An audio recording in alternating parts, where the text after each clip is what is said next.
Accountability is taking responsibility for one's actions, and that is what I'm doing. I need to say I'm sorry. I voted for him. I thought he was going to help folks like me. I really did. Now my SNAP's gone, my Medicaid's gone. They cut off my heat and help last week. I don't know how I'm supposed to buy groceries next month to keep the lights on. Damn! We told you how it was going to begin, and then we told you how it was going to end. Look at this shit. Very happy and excited that Trump won. As far as financially, obviously nothing's really changed. We're still under the Biden administration, but I know that it is coming. And so I admit, I regret my vote for Donald Trump. I regret it because I needed these changes sooner. I needed the prices to go down sooner so that I didn't drain out my big... See, some of y'all are still in the fuck around and find out stage. See, most of y'all thought that when he was elected, he was going to change everything for you. Didn't realize that his first 100 days, he didn't give two shits about you. Every executive order was for something else besides what you thought it was going to be for. It's time to speak up. Well, it appears the joke's on me. It appears I have been the biggest fool alive. You see, before the last couple of days, I knew that there was a segment of Maga who just hated, who just wanted to burn the world down, and they don't care who they hurt. In the meantime, I knew there was that section, but I really, really thought that most of Maga just didn't get it. I really thought they just didn't understand. They didn't understand economics because it's complicated. They hadn't studied Project 2025, so they didn't know what was coming. But I really thought when he got in there and started doing the things that hurt so many people, that they would realize and that they would, but they don't care. Y'all have been telling me this for 2 months, and I kept saying, no, we just have to explain it to them. We just have... Now, I know there are a few, and I thank you guys. You make it worth sticking with this. But over the last couple of days, I have realized that the majority of Republicans do not care how many people are hurt. And they are exactly what Palpatine said. They're the ones he was talking about when he said he could unalive someone in public and they would still vote for him. I thought they just wanted lower egg prices. I thought they were struggling in the economy and it was hard and they wanted their lives to be easier, and they listened to that. And that's why they voted for him. But they don't care. They literally don't care how many other people in this world are hurt. See, the difference is I'm willing to pay more for my eggs if it means no one in my country goes hungry tonight. I am willing to pay more for my eggs if it means everybody can have an egg.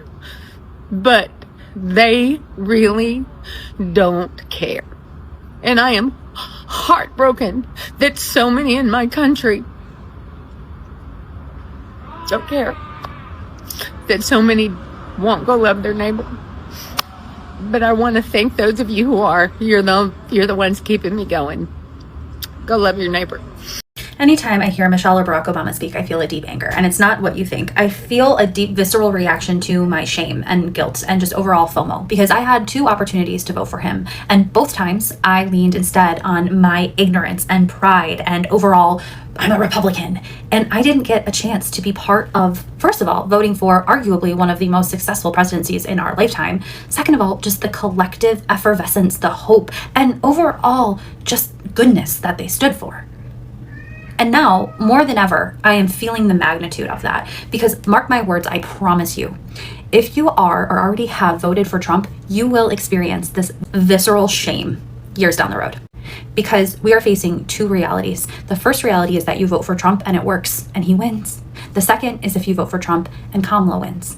And in both realities, you will feel a sense of shame. Because if the first one takes place, in the best case scenario, I'm not going to go down the rabbit hole of how scary this could actually get. This is best case scenario here. He wins, he instills his tariffs, and his tax plans that he's been talking about, which will cripple the economy as we know it.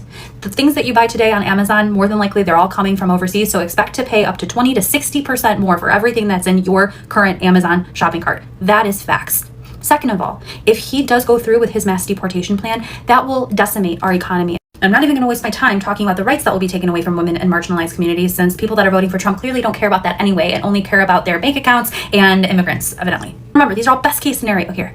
And you're going to be sitting there and you're going to be thinking, oh shit, I did this. I'm responsible for this.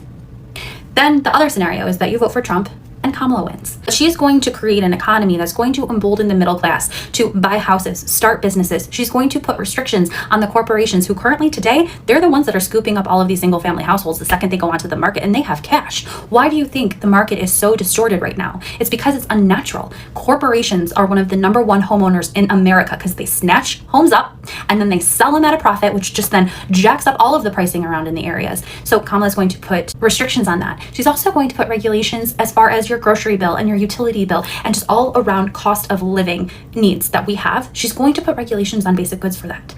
She's going to help us. And everything that you guys are complaining about as far as immigration and safety, she's going to put stipulations in place to create a safer border and a more efficient path to citizenships. We'll be living in this economy that you did not vote for, that you did not support, and you're going to say, oh man, I really regret not voting for her. She was right. She turned it around. You are not just casting a vote, you are helping create a legacy. Which side of history do you want to be on? You don't want to be on the side where I'm at, watching the Obamas making these amazing speeches and doing these amazing things and leaving this awesome legacy and knowing that I was a part of actively voting against it. That sucks. What did you just say about Trump? I said, Trump's a fucking liar. Inflation's going up. Gas prices hasn't really come down that much. Eggs? That's the funny one. The eggs. I'm mad. And I'm a mega man. Okay? I don't see anything he's done. So is it safe to say that the illusion has faded? I think it has, yes. You know, I was for him because, you know, everything he said, you know, he played right into my hands. He just told us everything we wanted to hear. Egg prices are going up and food and energy costs haven't gone down. Now Trump supporters are regretting their vote for Donald Trump. Yeah, no, we're not, because we understand how the economy works and what set that off. See, Donald Trump is killing it when it comes to his executive orders, and you guys can't have it, so you're throwing out this deflection, but you're leaving out the important bits. Under the Biden administration, they slaughtered over 100 million egg-laying chickens. Right before Trump took office, in November and December of 2024, they ordered the slaughter of about 20 million egg-laying chickens. See, these price increases were predicted in 2024 because of that event, because when you wipe out the supply, the costs will go up if the demand doesn't change. Then we jump over to food and energy price. Well, Donald Trump's only been in office for a week. And it's interesting because when Donald Trump did the debates and did interviews, he was very clear on what you have to do to try to keep prices down, because you just can't reverse the economy like that. And you guys are now admitting that Biden was at fault for the increases. But he said you have to drill, bring down energy costs, and you have to find efficiencies in the supply chain. So what did Biden do right before he left office? Signed an executive order on drilling and tied it directly to the 1953 Continental Outer Banks Shelf Land Act, which means they were preventing drilling from the Gulf of Mexico, the Atlantic Ocean, the Pacific Ocean, and the North Bering Sea. See, so your president immediately went and made a move that was counterproductive to bringing your costs down, and somehow you're going to tie that to Donald Trump when these events took place before he's been in office, and he's only been there for 8 fucking days? It's official. It's official. Americans regret their vote. I mean, I know the last few months we've been seeing videos of people, saying how much they regret their vote, and we're seeing the FO movement. I told you so videos online, but now it's official. There's new polling that came out that asked these people this question, whether they regret their vote or they feel disappointed in their vote. And it asked 2 sections of people, right? MAGA voters versus non-MAGA voters. So MAGA voters, 8% regret their vote, 6% are disappointed in their vote, right? So if you want to say that's about 15% of a negative outcome of their voting for Trump. That's 15% of MAGA people. And if we continue to break it down to non-MAGA people, like independents, soft Republicans, conservative Democrats, libertarians, all those type of people, you have about 28 to 26. 28% regret their vote entirely, where 26% is disappointed. So that's like 54%. 54%. You know what that is? You know what 54% means? That's Michigan. That's Wisconsin. That's Pennsylvania. Okay? That's Arizona. That's Georgia. That's North Carolina. That's Virginia. That's all of these states that went to Donald Trump last election that will be going back into the blue column this time. If the election was held today, it would be a landslide victory for the Democrats. A man who voted for Trump and donated $60,000 to his campaign now says he regrets it and he was lied to. Yes, this is Bruce Fenton, and he said, "I'm a Republican. I supported Trump. I raised money for him. I voted for him. I donated $60,000 to his campaign. Trump lied. He rug pulled us all. I didn't vote for Lindsey Graham / America Second policies." You can disagree with me if you want. It's your right to be fooled. But if you say I have TDS or am a liberal, you need a new argument. There are millions of conservatives and members of the now torched Broad Coalition just like me. The only ones left supporting him are Maga always Trumpers who place the man above the policies and our country. And he actually did include a photo confirming that he donated $60,000 to a Trump PAC. His name is up there and everything connected to him. There are some people out there I genuinely feel for when they get duped by a politician who said they were going to do one thing, they did the opposite.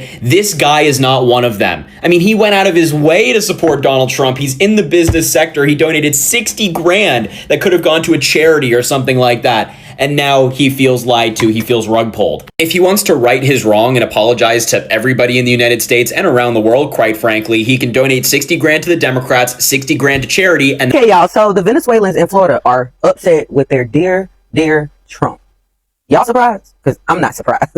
It's not funny though, but it is funny because we've been trying to tell y'all for the longest. When are y'all going to realize that racist Caucasian people only care about rich, racist Caucasian people? They don't care about the poor ones. And Venezuelans, y'all thought that because y'all were more, I guess, I don't know, in y'all opinions, closer to them, like that y'all was going to be a part of them. No, y'all will never be a part of them. History shows that nobody will ever be a part of them but them. I don't know how many times I got to tell y'all that it didn't start with Europeans not liking black people. It started with Europeans not liking each other. Do y'all not understand that they didn't like each other? And then they thought about it like, the powers that be was like, wait a minute.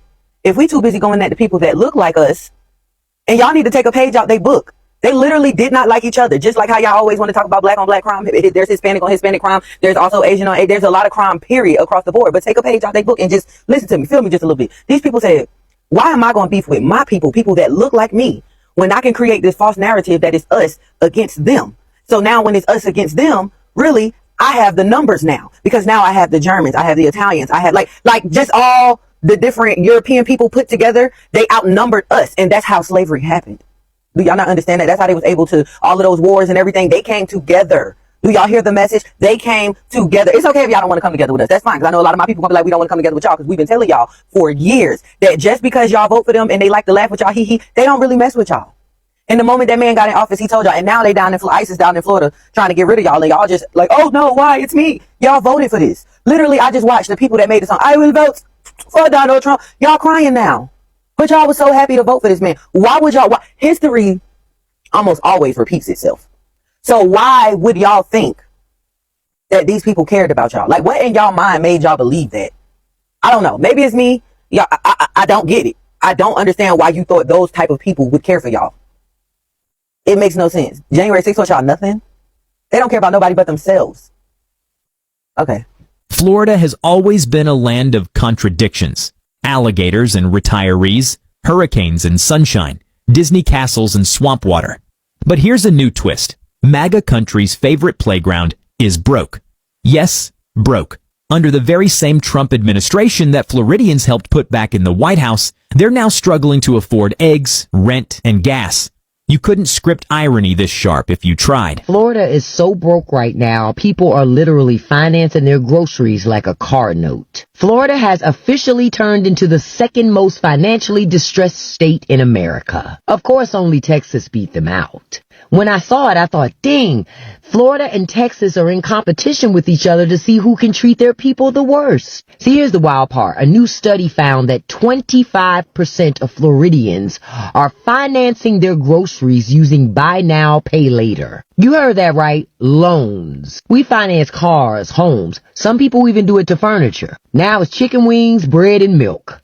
Honestly, it doesn't surprise me, because when you look at Florida, a huge part of the problem is the elderly. And it's not like grandma can go get a side hustle at Amazon or the grocery store to make up for the money that she misses every month. The elderly don't have that option. It means that they're feeling the squeeze tighter than anybody else. And the squeeze is brutal. People are delaying payment, racking up late fees, filing bankruptcy, or just straight up not paying bills no more. That's not living paycheck to paycheck. That's survival on credit. Let's start with the basics. Yeah, we voted for Trump in 2016, 2020, and 2024.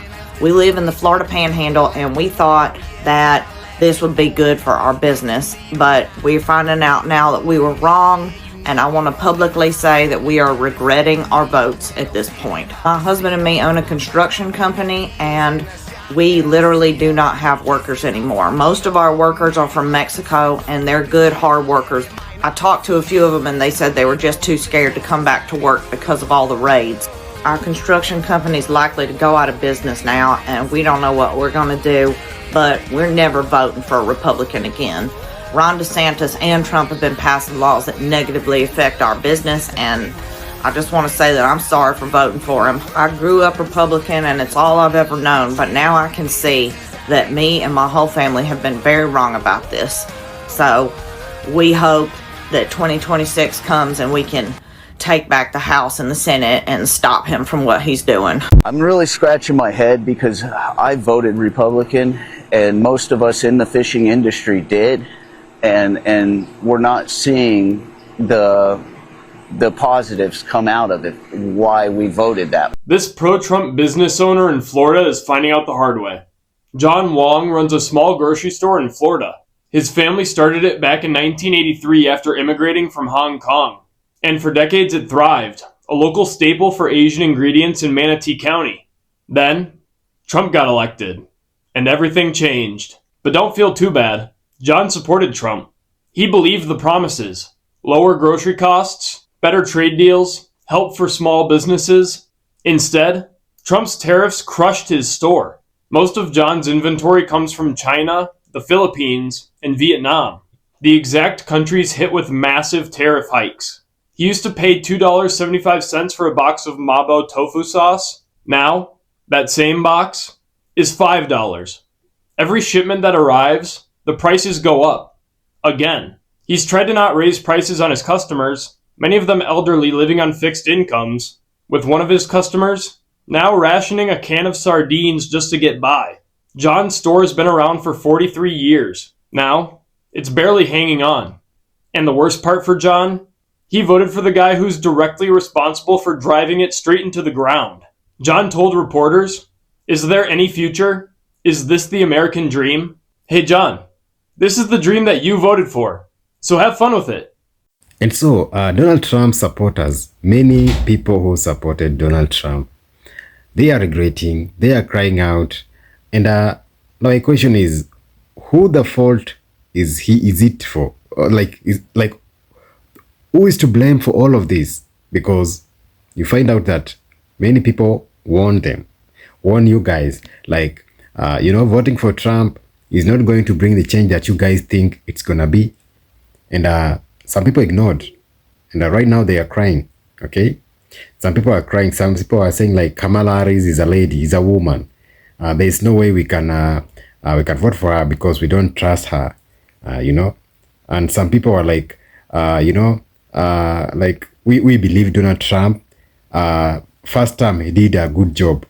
And what about this time? He's going to do it better. Guys, what do you think about this video? Because sometimes I make this video and I wonder, because I come across someone crying really hard. Like you see the egg prices have gone so high. Even the fuel prices, they are really gone up. And some people are really crying out, calling out like, why are you betraying us, Donald Trump? Why did you promise us this? And right now it hasn't happened. Guys, what do you think about this particular video? Let me know what you think about this video.